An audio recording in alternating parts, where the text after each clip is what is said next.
Muy buenos días, estimados participantes. El día de hoy continuamos con el Diplomado Internacional de Derecho Penal y en esta oportunidad tenemos el grato placer de contar con la participación del doctor Rafael Martínez.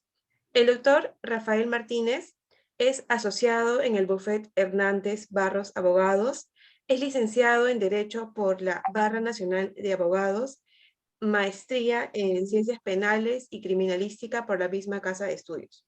Asimismo, el doctor Rafael Martínez cuenta con una maestría en Derecho Penal y Juicios Orales, es catedrático en la Universidad Mesoamericana, catedrático también en la licenciatura de Derecho en el Centro Universitario en Formación Integral y el doctor es ponente y conferencista internacional.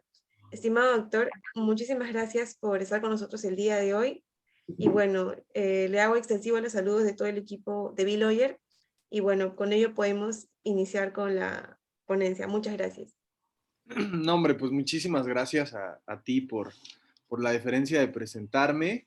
Estoy muy agradecido también con Hansel, a quien me precio de contar con su amistad a la distancia, ¿no? Pero bueno, al final el derecho y concretamente el derecho penal pues ha roto barreras y ha permitido que con esta pandemia pues bueno, podamos tener la oportunidad de tener estos congresos y tener estas ponencias de manera virtual y que podamos extender fronteras, ¿no? Él desde Perú, tu servidor desde México y bueno, todos los demás juristas y compañeros en las demás latitudes de Latinoamérica. Es para mí un tremendo honor que B-Lawyer tenga en consideración al suscrito para poder llevar a cabo el verificativo de este módulo, de esta materia, la cual Hansel sabe que es una de las que a mí más me gusta y la cual considero que es el eje rector, el eje toral de cualquier sistema procesal penal, como lo es la teoría del delito, ¿no? A nosotros nos va a tocar hoy hablar de la introducción a la teoría del delito. Y bueno, para ello me gustaría partir desde la premisa que estudiamos todos los encargados de ser operadores técnicos en un sistema acusatorio o en un sistema de enjuiciamiento, como lo es partir de la premisa de si el hecho o la conducta que se está investigando es o revierte carácter o características de delito. Me parece que esa es la parte más importante porque de entender si estamos en presencia de una conducta delictiva o de un hecho con apariencia de delito y de si ese hecho con apariencia de delito tiene los elementos integradores del delito o no los tiene, ¿no? Recordar que, bueno, la autoridad competente y obligada a la vez de poder investigar hechos con apariencia de delito lo es el Ministerio Público, y el Ministerio Público o la representación social, pues bueno, es el órgano técnico encargado de determinar si a grado de probabilidad esa conducta que le están denunciando, si le están haciendo del conocimiento mediante la noticia criminal, la notitia criminis, revierte las características de un delito, si esa conducta es relevante para el Estado, si esa conducta es relevante para el derecho penal o no lo es. En ese sentido, partamos de la premisa que el delito se va a integrar de un presupuesto y tres categorías de análisis a saber. Ese presupuesto será la conducta. La conducta la vamos a entender como el elemento básico del delito, consistente en un hecho material exterior, positivo o negativo, producido por el hombre. Cuando hablamos de positivo o negativo, nos estamos refiriendo a las formas en que se puede manifestar la conducta. Esa conducta se puede manifestar de manera positiva cuando estamos hablando de una conducta de acción. Y esa conducta se puede manifestar de manera negativa cuando estamos hablando de una conducta de omisión. Ambas dos, en sus extremos, son conductas. Y las conductas son manifestaciones de la personalidad del sujeto y manifestaciones del libre albedrío de ese sujeto. En ese sentido, ese sujeto va a manifestar su voluntad a través de la conducta. Y esa voluntad se puede manifestar a través de un movimiento corporal producido por el hombre que producirá, valga la redundancia, un resultado. Ese resultado debe ser típico. Ese resultado naturalmente tiene que ser antijurídico. Y a la postre debe de ser también culpable. Si estamos en presencia de una conducta en su vertiente o en su especie de positiva acción, el resultado del cual estamos platicando va a ser de naturaleza material. ¿Eso qué quiere decir? Que habrá una mutación en el mundo fáctico derivado de esa conducta, derivado de esa acción. Pensemos, por ejemplo, en el tipo penal del homicidio. Al que prive de la vida a otro se le impondrán de 40 a 80 años de prisión, por ejemplo, ¿no? Digo, estamos en el entendido que este es un diplomado internacional en el cual pues sabemos que cada legislación, aquí en México, por ejemplo, cada estado de la República son 30 o 31 y una capital, que es la Ciudad de México, son 32 entidades federativas y cada una de ellas tiene una codificación sustantiva local, es decir, un código penal local. La penalidad, por ejemplo, del homicidio en la Ciudad de México es diversa a la penalidad, perdón, del homicidio en el estado de Oaxaca, por ejemplo.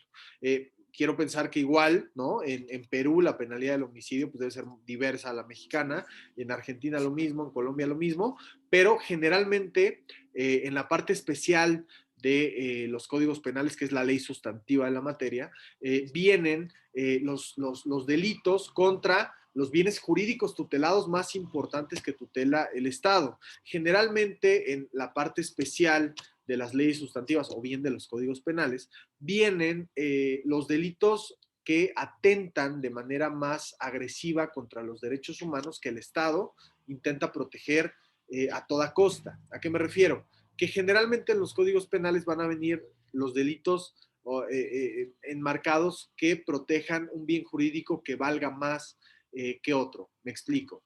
Generalmente viene el primer capítulo de la ley especial, los delitos contra la vida, los delitos contra la salud, los delitos contra la identidad psicosexual, los delitos contra el patrimonio, es decir, de manera gradual. Se expondrá el derecho humano o el delito que protege un derecho humano en primera instancia. En ese sentido, pensemos, al que prive de la vida a otros se le impondrán de 40 a 80 años de prisión.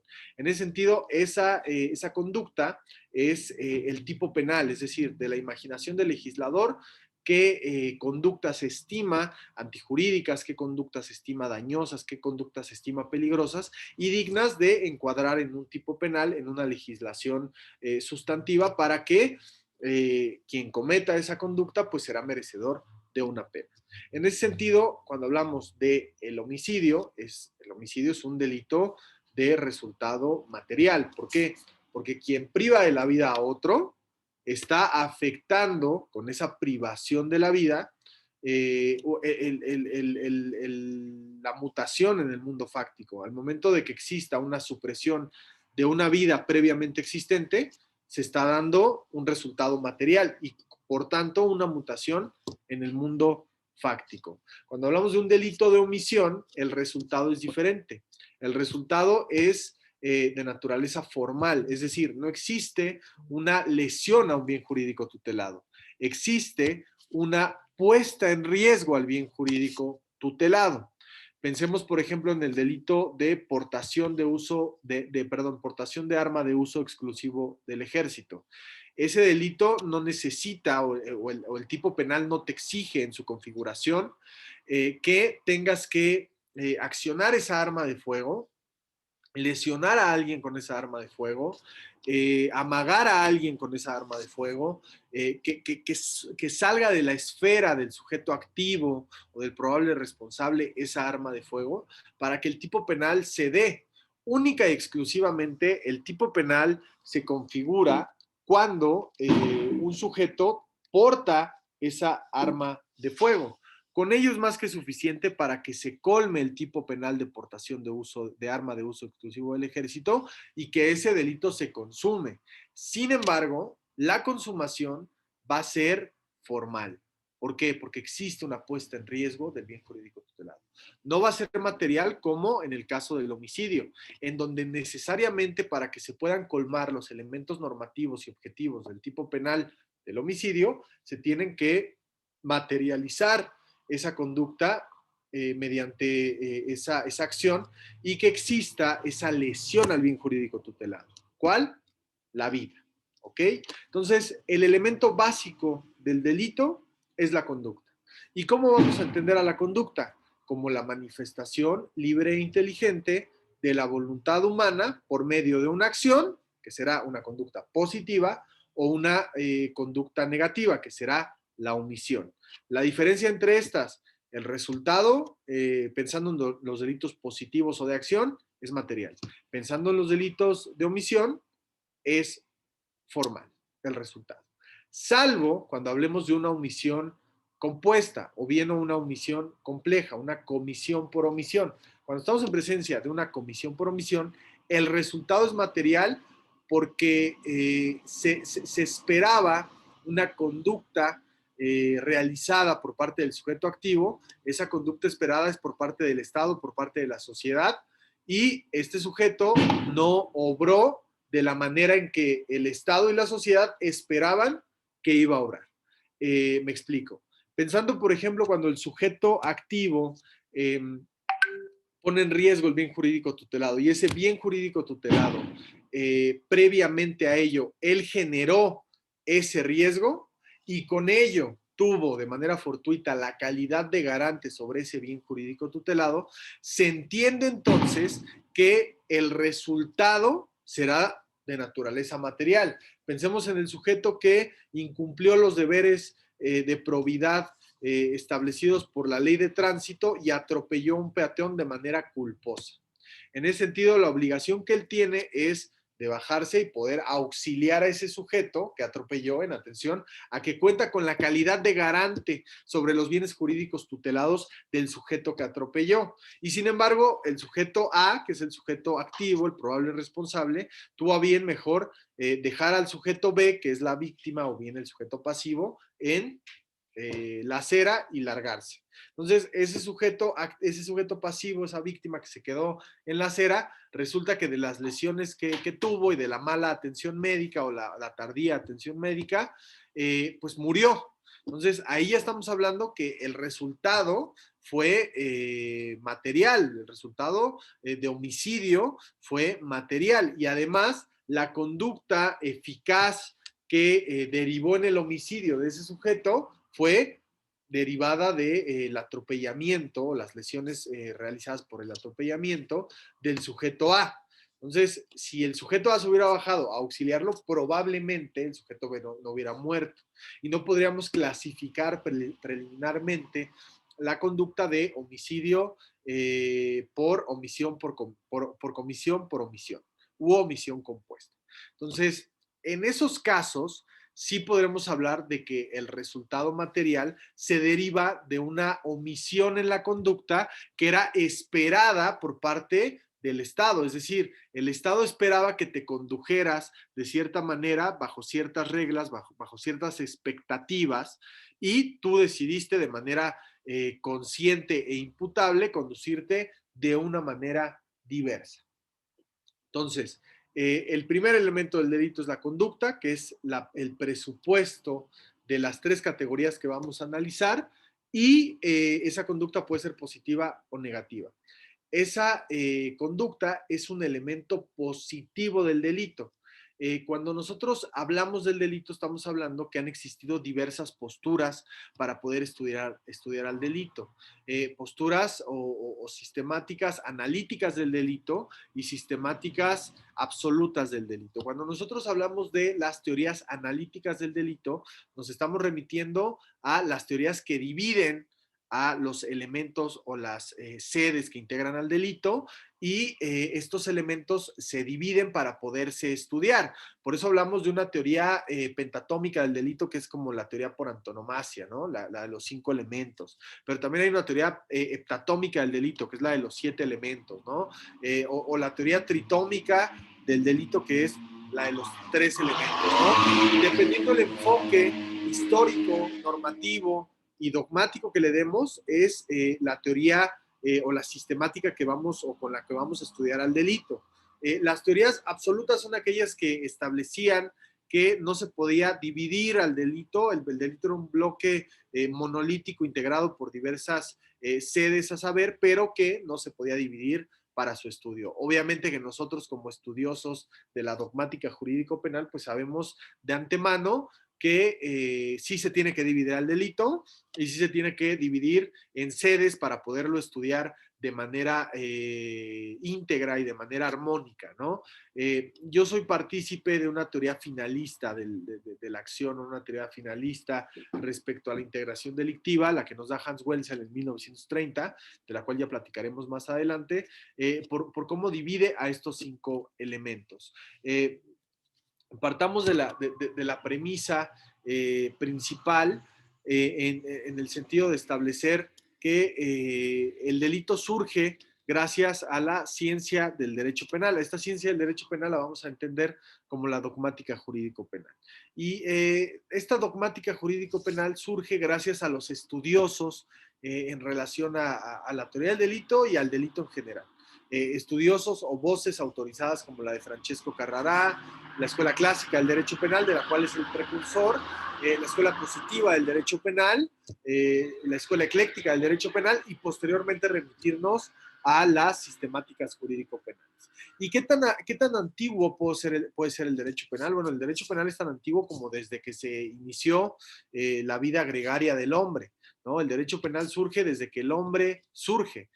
Surge gracias a diversas etapas y periodos de las cuales también platicaremos, el periodo o de la venganza de sangre o la venganza privada, el periodo de la venganza pública, el periodo de la venganza divina, el periodo humanitario del derecho penal, el periodo científico del derecho penal, y es ahí donde nos vamos a remitir para estudiar teoría del delito.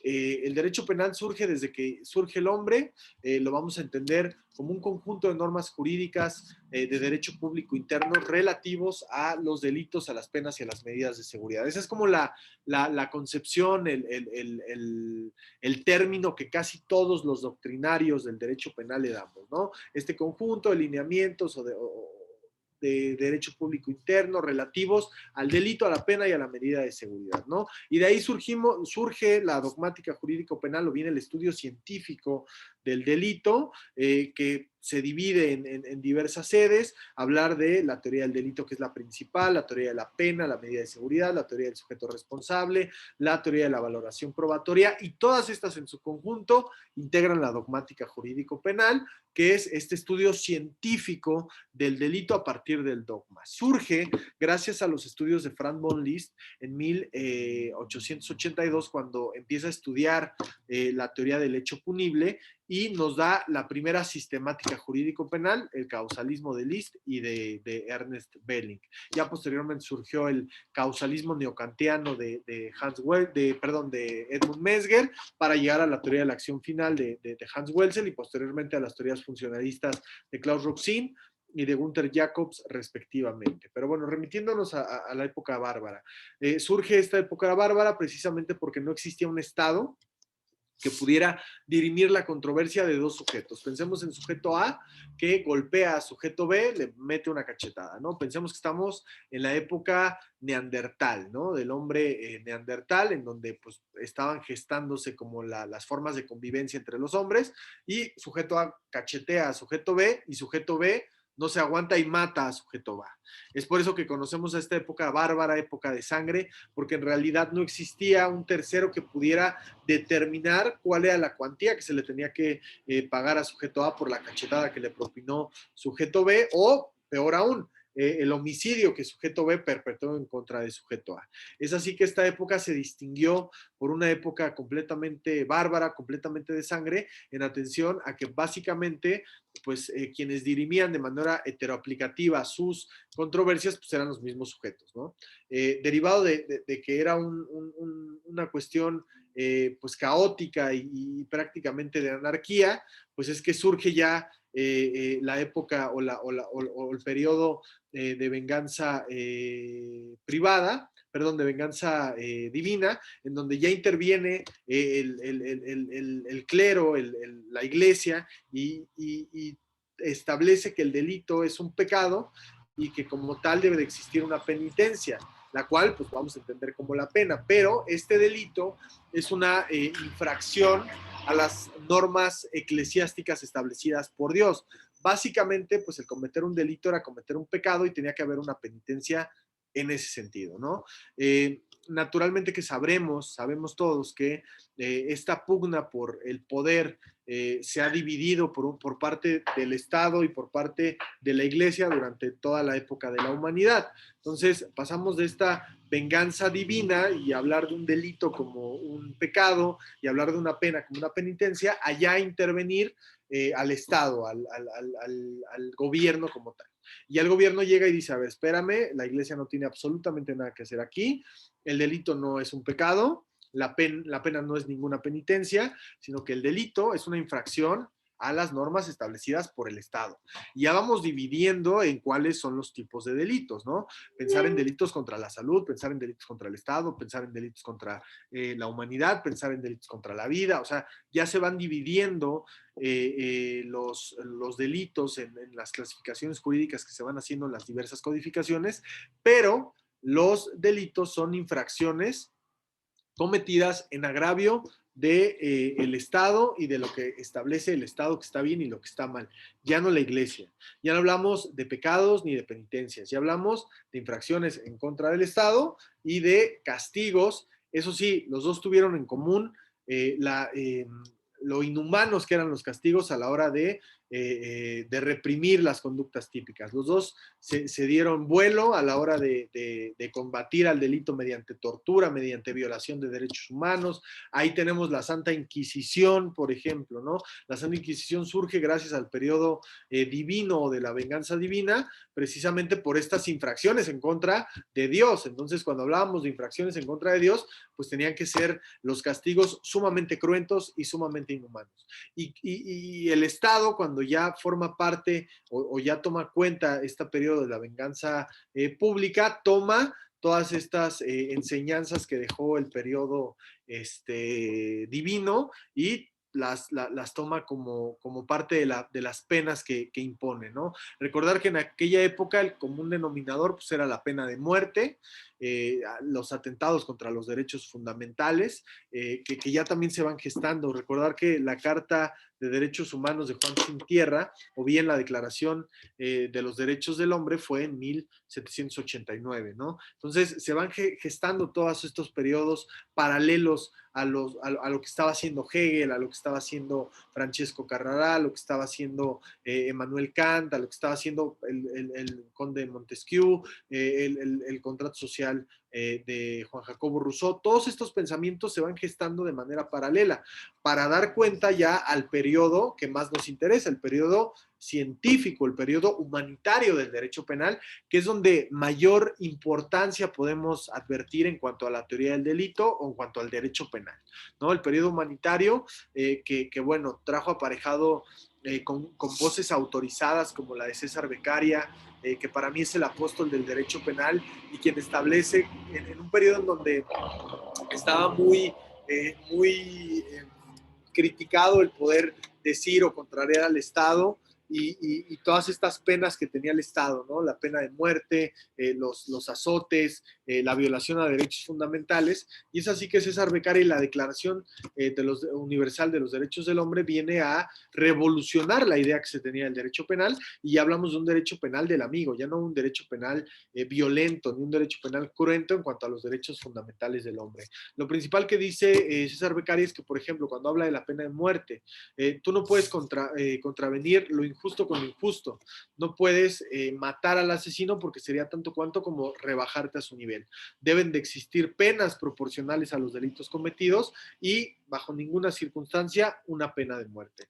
Imagínense que desde 1782, que estamos hablando, que se gestó este Tratado de los Delitos y las Penas, ya se está debatiendo la pertinencia y la admisión de una pena humanitaria o una pena no humanitaria. Imagínense que el día de hoy hay países, te estoy hablando a ti, Estados Unidos, que todavía tienen pena de muerte, ¿no? Entonces, imagínense si desde entonces ya se está debatiendo y hoy no nos hemos podido poner de acuerdo. Aquí en México, recuerdo que hace algunos años el Partido Verde Ecologista, que es, como su mismo nombre lo dice, es un partido ecologista que pues entiende que es un partido político que respeta derechos humanos, es más, que es de alzada, que es un país, es un partido, perdón, que se entiende que quiere llegar a una instancia superior en cuanto a los derechos humanos y a su interpretación.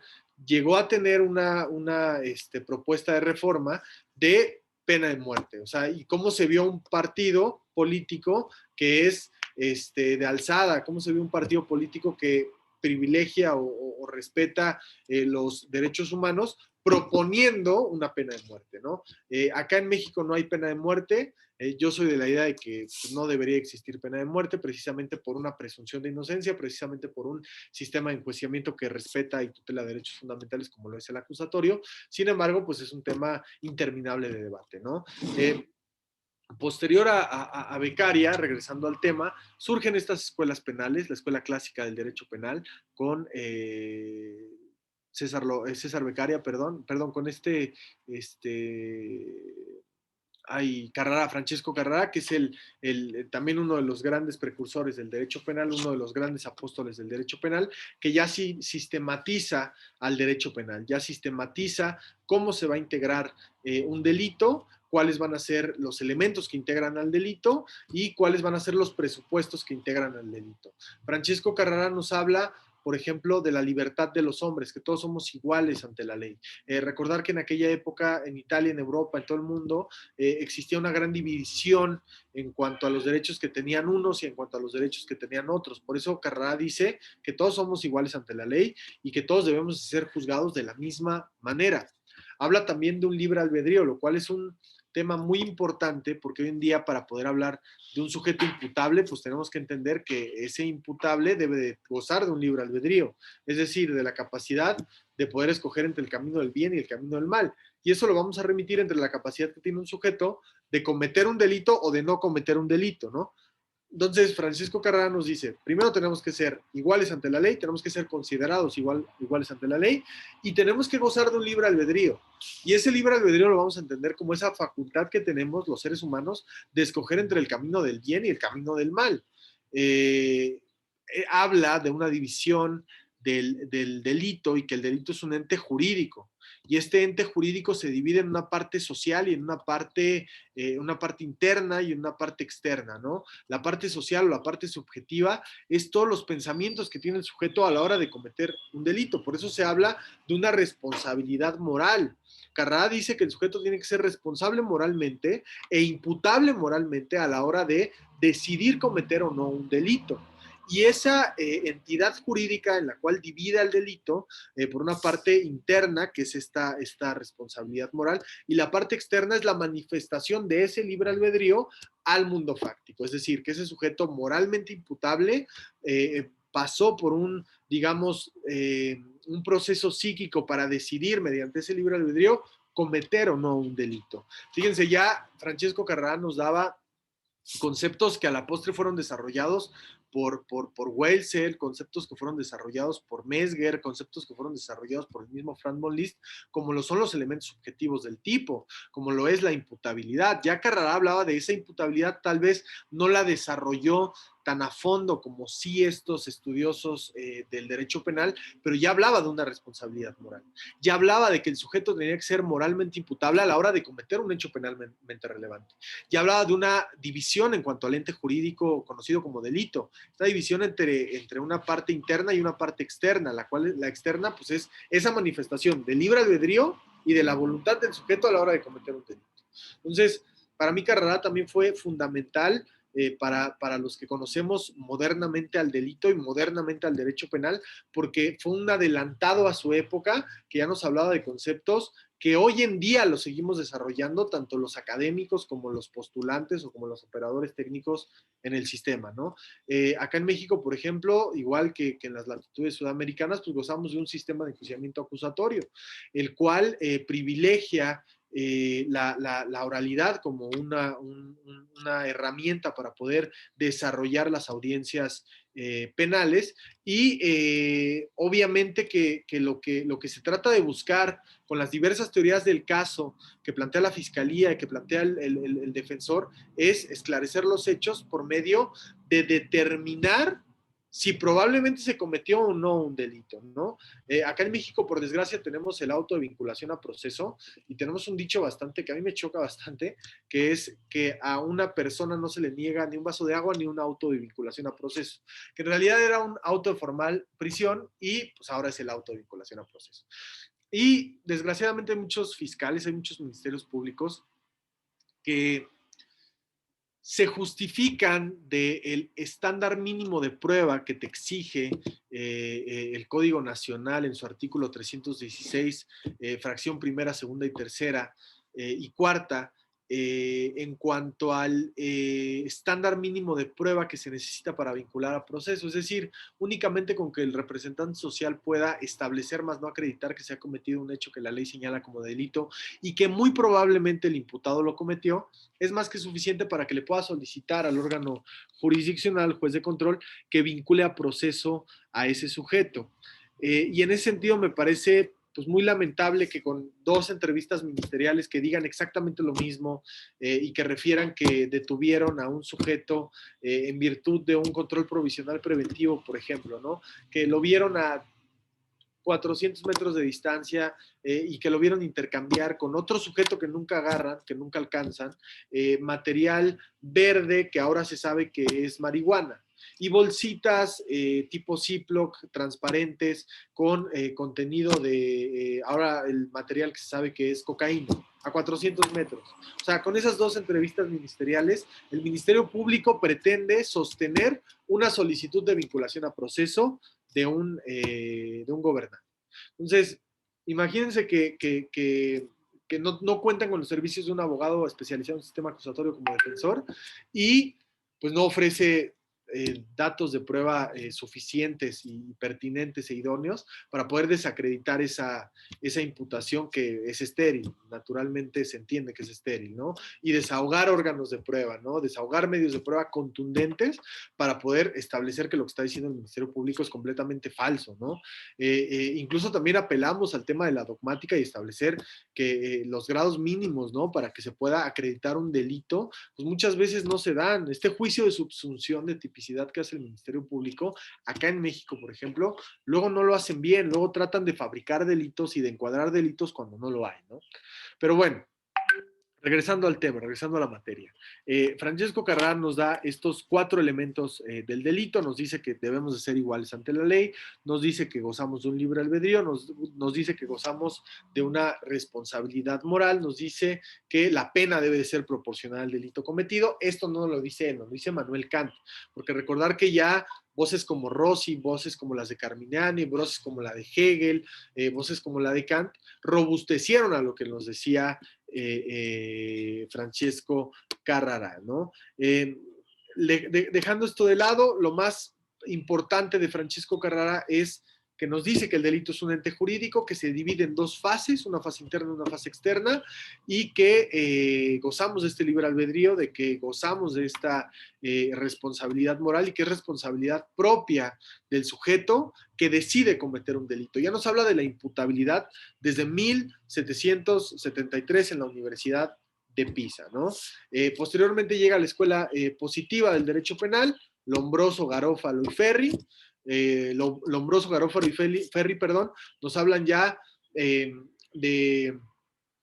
conceptos que hoy en día seguimos viendo a lo largo de nuestra carrera profesional y de nuestro ejercicio profesional. La escuela positiva del derecho penal, que creo que la gran crítica que se le hace es que desgraciadamente ellos no hicieron derecho penal como tal. El derecho penal es normativo, ¿no? Y lo que hizo Garófalo y Ferri, pues desgraciadamente fue encasillar al derecho penal como si fuera una ciencia natural, pensando por ejemplo en las ciencias penales. La gran diferencia entre las ciencias penales y el derecho penal es que el derecho penal es objetivo, te impone un deber ser, ¿no? Te imponen los tipos penales, cuáles son las conductas típicas que se van a castigar, cuáles son las conductas típicas que no se deben de cometer. Pero en esencia el derecho penal es normativo. En esencia, el derecho penal es objetivo y las ciencias penales no. Las ciencias penales son causales explicativas.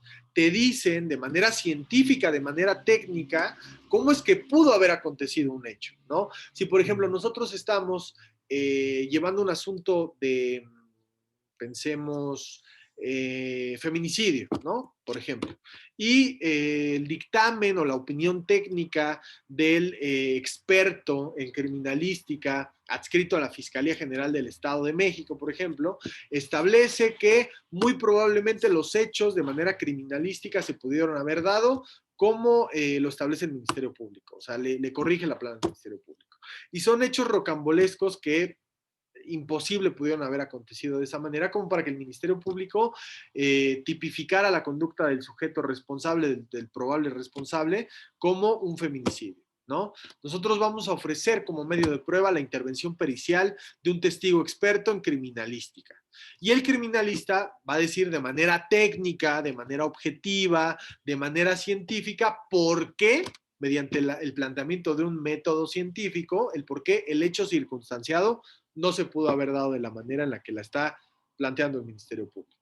Para eso usamos a los testigos expertos, para eso usamos a los criminalistas, para eso usamos a los criminólogos, para eso usamos a los psicólogos, para eso usamos a los antropólogos. O sea, son ciencias penales porque auxilian al derecho penal de manera explicativa, de manera científica, de manera técnica, pero de manera objetiva, causal, explicativa, sí tienen un nexo de causalidad. El derecho penal no. El derecho penal puede haber, incluso el artículo 14 de la Constitución Política de los Estados Unidos Mexicanos nos establece, más allá del principio de tipicidad, que los jueces no pueden juzgar por analogía o por mayoría de razón. ¿Y qué quiere decir la analogía y la mayoría de razón? La analogía es que se parece, ¿no? Pensemos en una causa penal por feminicidio, de sujeto de 20 años contra sujeta de 20 años. Y resulta que en este asunto se da una exclusión del tipo penal, se da una causa de exclusión del tipo penal, una excluyente responsabilidad, un elemento negativo. Ah, bueno, como este asunto se parece muchísimo a este, voy a hacer lo mismo que hice acá. No, porque cada causa penal, cada asunto es distinto. No se puede juzgar de manera análoga, no se puede juzgar porque se parece este teléfono a este otro teléfono. Eso no se puede en derecho penal, ni mucho menos por mayoría de razón, que eso qué quiere decir, que le suene lógico al juez. No, a mí me suena muy lógico que este cuate sí es un feminicida. No, tienes que juzgar la prueba con lo que te dan las partes técnicas, porque si no lo haces, entonces estás incurriendo en una responsabilidad y estás faltando a lo que un juez tiene que hacer, ¿no? Porque iba a decir, estás faltando al deber de lealtad y debida diligencia. No, pero ese es del Ministerio Público. Yo por eso siempre en las audiencias, y para los que me conocen, yo subo mis audiencias, siempre verán una frase muy marcada en mí. Apelo al deber de lealtad y debida diligencia con el cual se tiene que conducir la representación social. Y el Ministerio Público generalmente hay algunos que dicen, no, yo también apelo al deber de lealtad con el cual se tiene que conducir el defensor. Y yo le digo, no, porque el deber de lealtad es tuyo, porque tú eres la autoridad ministerial. Yo no, yo me tengo que conducir con probidad, con lealtad, pero no con debida diligencia, porque yo no soy autoridad. Y el de lealtad es tuyo, porque tú eres autoridad. Yo leal me conduzco porque soy leal en mi persona, pero no es mi obligación conducirme con esos principios. El de probidad sí, entre las partes, pero el de lealtad y de diligencia es tuyo. Entonces, siempre lo digo porque los ministerios públicos, no digo que todos, muchísimas veces no se conducen con ese deber de lealtad. Me tocó una audiencia inicial en febrero, era delincuencia organizada, delitos contra la salud, portación de arma de uso exclusivo del ejército y cohecho, los cuatro. Tómala. Ni siquiera nos definió el Ministerio Público cuál fue la forma en que concurrían esas cuatro conductas, si ese es un conducto, un concurso real, un concurso ideal, un concurso idóneo, un concurso inidóneo. No, únicamente en su formulación de imputación nos dijo que eran las clasificaciones preliminares de esas conductas típicas, por qué se daban esas conductas típicas, pero nunca nos dijo de qué manera concurrían, ¿no? Faltando al deber de lealtad y debida diligencia, o bien que el órgano técnico no está capacitado en dogmática jurídico-penal como para hacer un juicio de tipicidad o bien de subsunción de cómo es que concurren esas conductas a manera de concurso ideal o concurso real o cómo es que concurrían, ¿no? Y claro que le dijimos, apelamos al deber de lealtad con el cual se tiene que conducir. Y peor aún, que fue una duplicidad del plazo. Acá en México, cuando nos detienen, tenemos la posibilidad de que pues, nos lleven a audiencia inicial en las 48 horas que cuenta el Ministerio Público, si es que judicializa esa carpeta de investigación, y una vez formulada la imputación, que es esa comunicación que tiene el Ministerio Público con el imputado en audiencia inicial, respecto a los hechos, materia de investigación, por los cuales nos está investigando y por los cuales nos está llevando a audiencia inicial ante el juez de control. En ese sentido, tenemos chance de que nos puedan resolver nuestra situación jurídico-procesal en esa audiencia en 3 días o en 6 días. Esos 3 y esos 6 son para ofrecer datos de prueba, incorporar datos de prueba o bien ofrecer medios de prueba e incorporarlos mediante interrogatorio directo como órganos de prueba o bien como medios de prueba, para poder desacreditar la imputación del Ministerio Público. Y había unos videos que se pidieron desde la audiencia inicial en el control de la detención. Cuando yo llego a la audiencia inicial, a la continuación de la audiencia inicial, para desahogar órganos de prueba, concretamente 2, le pregunto al Ministerio Público, oye, cabrón, ¿dónde están los videos? Ah, no, es que están en la fiscalía, tienes que ir por ellos. ¿Tengo que ir por ellos? O sea, si tú tenías los videos, ¿lealmente no los tuviste que haber traído? Ah, no, es que eso es cosa del defensor. Ah, perfecto, no le dije más. A la hora de la audiencia, su señoría, los videos que se solicitaron en la audiencia próxima pasada, ya los cuenta el Ministerio, ya cuenta con ellos el Ministerio Público, ya tuvo acceso a ellos el Ministerio Público y están en la fiscalía, su señoría. Entonces, apelo al deber de lealtad con el cual se tuvo que haber conducido el representante social y que esos videos los tuvo que haber traído. Y la juez le metió la regañada de su vida, le dijo, esos videos sí los tuviste que haber traído tú, porque si bien es chamba del defensor, como lo dices tú, es chamba tuya esclarecer los hechos. Porque acá en México uno de los principios y el principio más importante que rige el sistema penal acusatorio es el esclarecimiento de los hechos, el tener acceso, que las partes técnicas y sobre todo los sujetos procesales puedan tener acceso a la verdad de lo que pasó, ¿no? Por ejemplo, acá en México acaba de pasar algo terrible, un feminicidio horrible en Nuevo León, de una chica de 19 años, 18 años que tenía, estudiante también de Derecho. Ha sido sonadísimo ese tema y me comentaba yo con algunos colegas no especialistas en materia victimal, en materia penal, de que, oye, el papá merece saber qué pasó con su hija. Claro, porque merece, como sujeto procesal, como víctima de ese delito, merece saber qué fue lo que le pasó a su hija.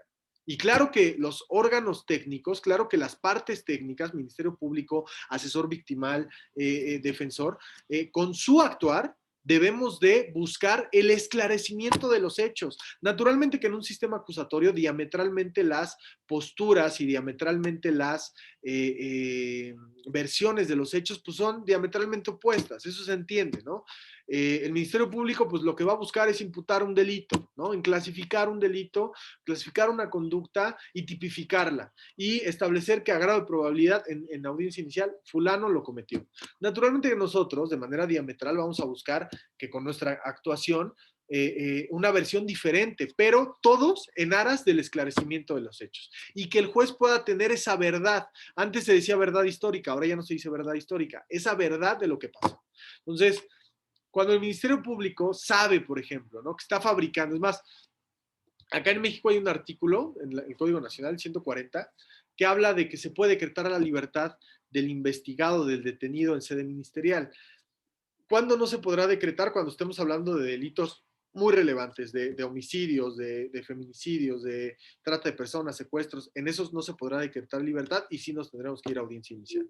Pero en otros no. Y aún así retienen de manera ilegal, ¿no? Entonces, son esas cosas que nosotros como defensores tenemos que plantear y tenemos que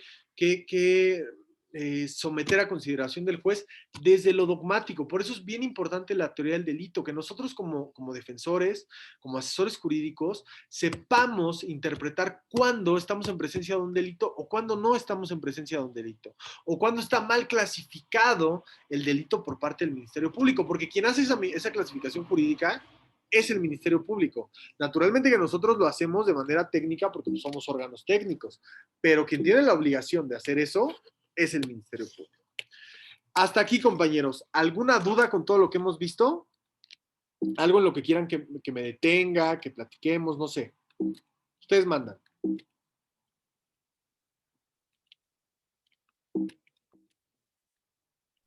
¿Todo claro?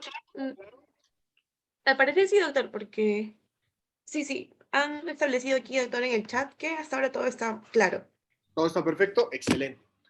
Em, Nos quedamos en las sistemáticas, o más bien vamos a definir qué es el delito, ¿no? O para qué, o por qué existe el delito. En primera instancia, el delito surge por una necesidad de justicia, ¿no?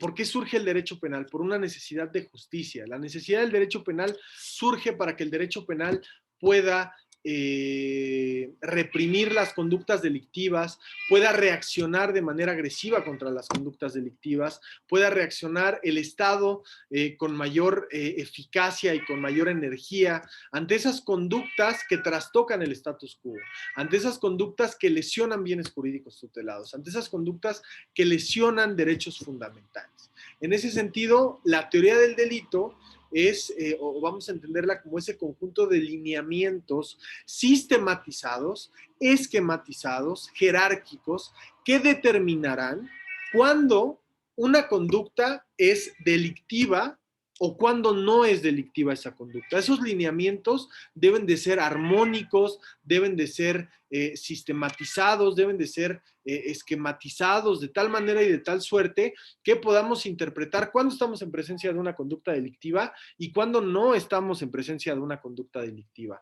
¿Cuáles son los elementos objetivos, normativos y subjetivos que integran una conducta delictiva, ¿no? Esa clasificación jurídico preliminar que les comentaba que hace el Ministerio Público, ese juicio de tipicidad que hace el Ministerio Público. Entonces, esta teoría del delito nos va a permitir entender y estudiar de manera armónica las conductas que serán relevantes para el derecho penal, las conductas que serán relevantes para el Estado, las conductas que merecerán la pena que sean investigadas, las conductas que por sí mismas sean dañosas, las conductas que por sí mismas sean delictivas, las conductas que por sí mismas lesionen bienes jurídicos tutelados. Y para ello necesitamos herramientas. ¿Cuál? La teoría del delito.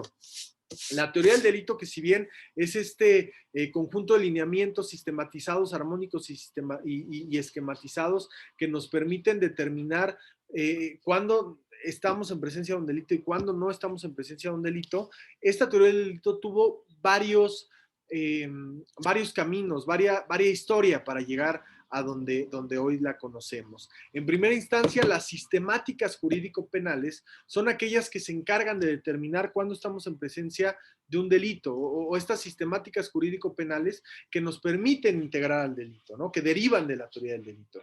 En primera instancia, la sistemática jurídico-penal causalista, la causalista neokantiana y la teoría de la acción final. Estas son las más importantes. El causalismo o la teoría causalista surge gracias a los estudios de Franz von Liszt. Franz von Liszt es el padre de la dogmática jurídico-penal y concretamente es el padre de la teoría causalista, del causalismo. Este causalismo tiene muchísima injerencia y tiene mucho que ver con la dogmática jurídico-penal que surge en Alemania gracias a los estudios de Franz von Liszt. ¿Y qué es la dogmática jurídico-penal? Es el estudio científico del delito a partir del dogma. ¿Qué es el dogma? El dogma lo vamos a entender como una verdad absoluta entendida por cierta sin que exista una refutación en contra. Pensar, por ejemplo, en Dios, ¿no? Dios existe, porque yo tengo fe, porque yo soy católico y creo fervientemente en Dios, ¿no? Eso es un dogma, es una verdad absoluta que no admite una respuesta en contrario. Así se entendía al delito desde un punto de vista dogmático. La dogmática jurídico-penal no admite una respuesta en contrario porque todo lo que tiene que ver con el delito viene de manera dogmática, de manera absoluta, en el Código Penal alemán de 1886. Entonces, se entendió dogmática porque se apoyaba en los cuerpos de leyes. ¿Cuál es el Código Penal de Alemania en 1886? Entonces, este estudio científico del delito, llamado causalismo, fue dividido por Franz von Liszt. Franz von Liszt parte de una premisa positivista naturalística de cómo vamos a interpretar al delito. Esta interpretación positivista naturalística tuvo gran injerencia en Liszt la escuela positiva del derecho penal. Y recordar que la escuela positiva del derecho penal, en primera instancia, niega el libre albedrío, admite un determinismo de la conducta humana, es decir, cometes un delito o eres un hombre peligroso o un delincuente por factores que no puedes controlar, por factores endógenos y exógenos que van más allá de tu comprensión. Recuerden la tipología del hombroso, el hombre criminal que establece el hombroso.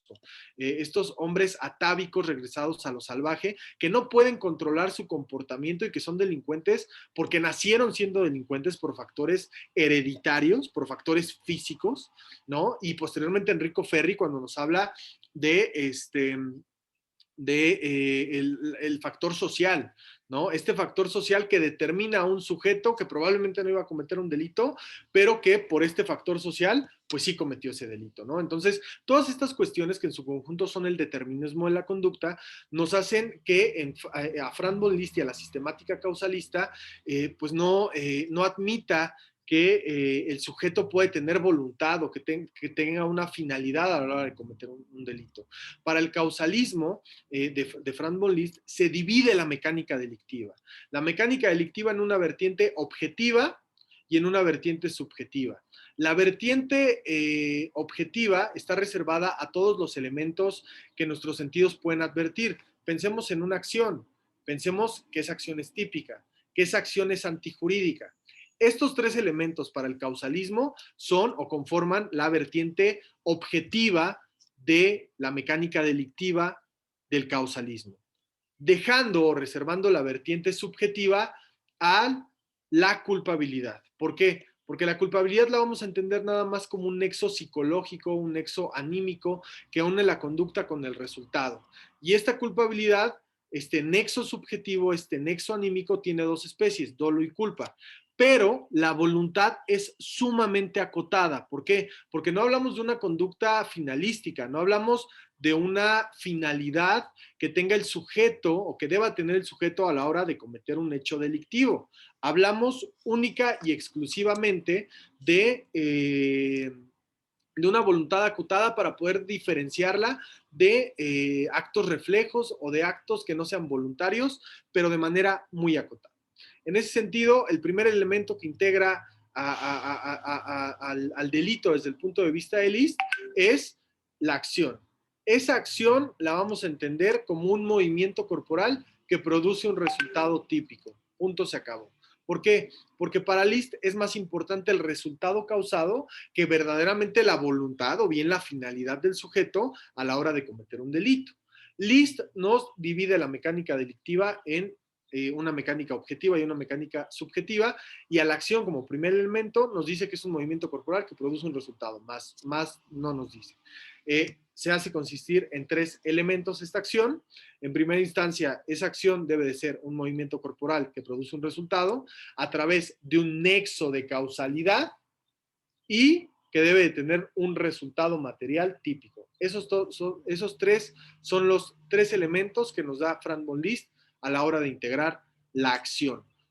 Nos habla de una omisión, nos habla de una comisión por omisión y nos dice Liszt que cuando hay delitos de omisión, el sujeto activo no realizó lo que la norma esperaba que realizara de él.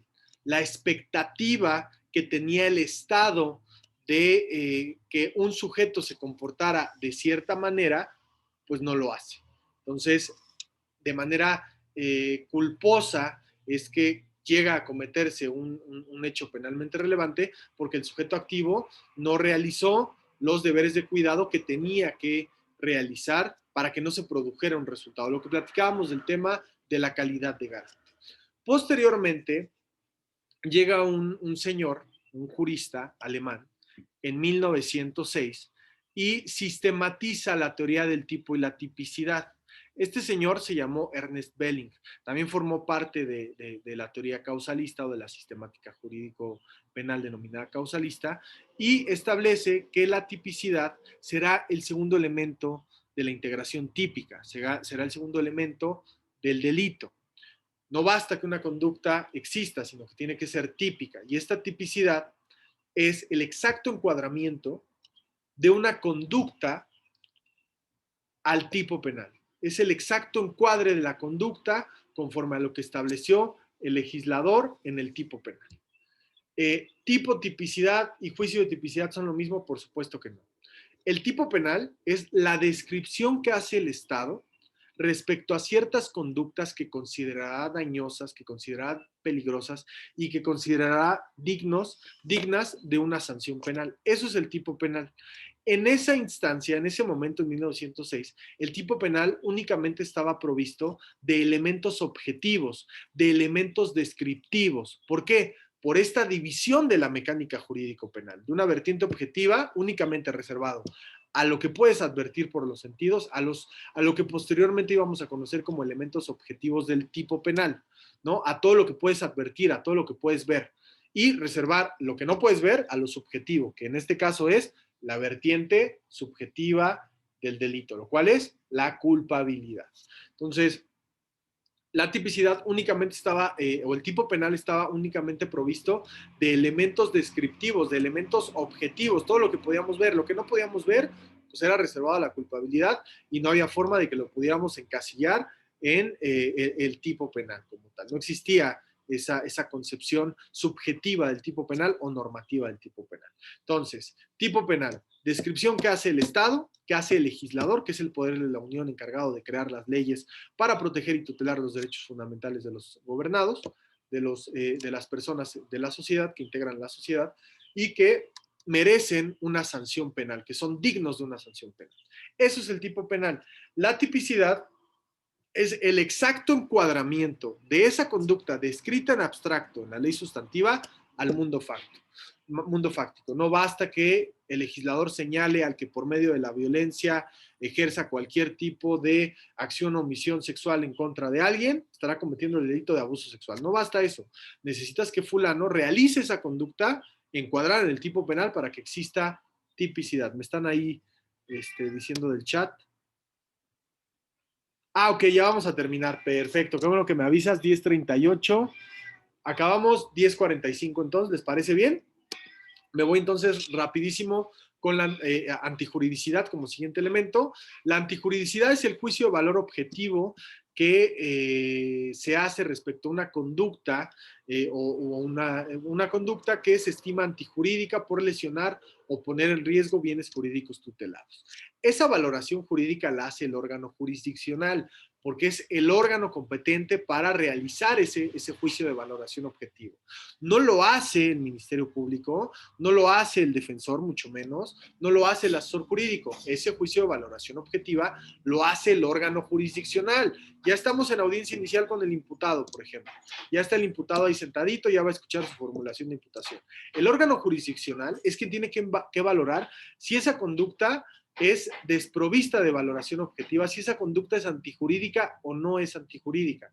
Por eso se entiende que lo antijurídico es lo contrario a derecho, es lo que contraviene a las normas establecidas por el Estado. Pero ese juicio de valoración objetivo, es decir, quien va a estimar si es antijurídica o no esa conducta, es el juez de control, nadie más. Entonces, no basta que la conducta sea típica, es decir, que exista una manifestación de la voluntad humana por medio de un movimiento corporal que produce un resultado o por medio de una omisión que pone en riesgo un bien jurídico tutelado o si es una comisión compuesta que sí lesiona un bien jurídico tutelado y que además esté encuadrada en el tipo penal, sino que además tiene que ser antijurídica, se tiene que contravenir a las normas por el Estado establecidas y tiene que haber un juicio de valor objetivo por parte del órgano jurisdiccional. Pasamos al cuarto elemento, la culpabilidad.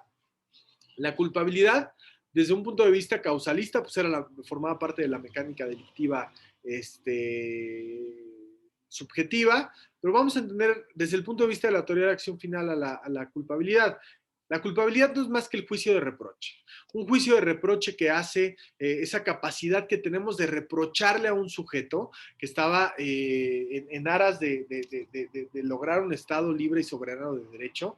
Es ese juicio de reproche que hacemos a un sujeto consciente, imputable, que se encontraba en aptitud de poder saber y conducirse de manera correcta el haber cometido un delito. Es esa capacidad que tenemos de hacerle ese juicio de reproche en audiencia de juicio, el por qué, pudiendo haber respetado la norma, cometiste una conducta típica antijurídica y por tanto culpable.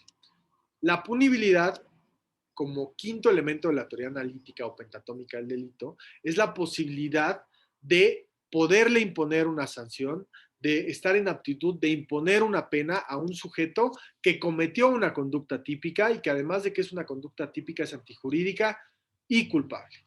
Estos 5 elementos que acabamos grosso modo de comentar, la conducta típica, antijurídica, culpable y punible, en su conjunto conforman los elementos positivos del delito. Desde la postura pentatómica del delito, estos 5 elementos constituyen que una conducta sea delictiva. Naturalmente que son los elementos positivos del delito, es decir, los que dan vida al delito. Habrá una contraparte, los elementos negativos del delito. Si hablamos de una conducta, que exista una ausencia de conducta, eso será el elemento negativo. Si hablamos de tipicidad, que exista ausencia de tipicidad, que se puede dar de acuerdo a lo que establece aquí en México el artículo 405 del Código Nacional de Procedimientos Penales, que haya una ausencia de conducta o que haya una ausencia de voluntad, que no existan o no se configuren los elementos que integran la descripción típica que el legislador realizó respecto a la conducta que está formulando en imputación el Ministerio Público, que exista una atipicidad por ese motivo, que no se configuren los elementos objetivos, normativos o subjetivos y que por tanto exista atipicidad, elemento negativo. Antijuridicidad, elemento positivo. Causas de justificación excluyentes de responsabilidad por antonomasia, elemento negativo de la antijuridicidad. ¿Qué causas de justificación son las más comunes?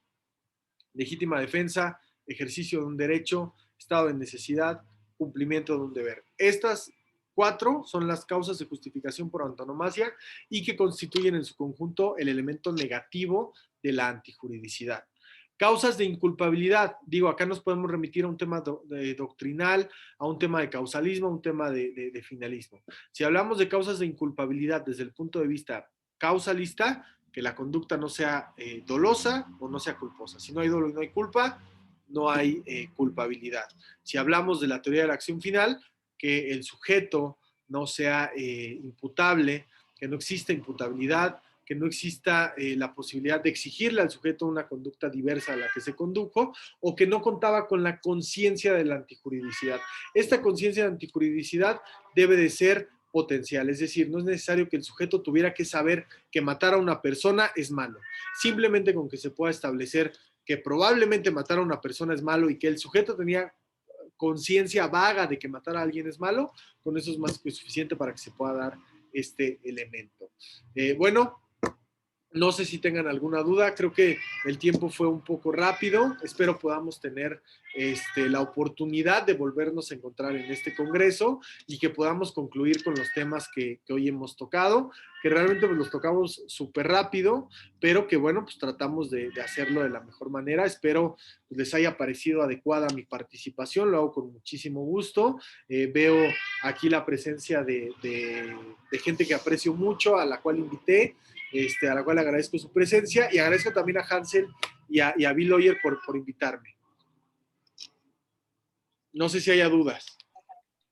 Sí, muchísimas gracias, estimado doctor. Sí, en realidad nos han llegado algunas preguntas al interno, pero no sé si sería posible que se la pueda compartir mediante Hansel, quizá por correo, y usted luego nos la traslada para pasarle a las personas que la efectuaron, doctor. Como ustedes me digan, o que me las mande por Facebook, ¿no? Por Facebook, por Instagram, Ya. por WhatsApp. Ah, ya. Sí, doctor, perfecto. Entonces estaría muy bien. Bueno, doctor, de parte del equipo de Biloyer, agradecerle por estar con nosotros el día de hoy, por su participación. Y bueno, pues esperamos poder contar con usted en próximas oportunidades, doctor. Muchísimas gracias. Tengo una gran duda, nada más. ¿Cuándo ya no voy a tener otra participación en ¿Nada más fue hoy? Mm, doctor, me parece que no. Ah, muy bien, muy bien, muy Ujú, bien. me Bueno, parece pues que no. Ujú, agradecidísimo con ustedes y pues me quedo a sus ujú, órdenes. Espero les haya gustado. ujú. Sí, doctor, muchísimas gracias. Espero que tenga un excelente día. Muy buenas tardes, Igualmente, doctor. Ujú, bye. muy buenas tardes, doctor. Muy buenas tardes con todos, estimados participantes. Con la ponencia del doctor Rafael hemos finalizado las que teníamos pendiente para el día de hoy, así que nos vemos el siguiente sábado. Muchísimas gracias, doctor. Que tenga un excelente fin de semana y muy buenas tardes con todos. Hasta una próxima oportunidad.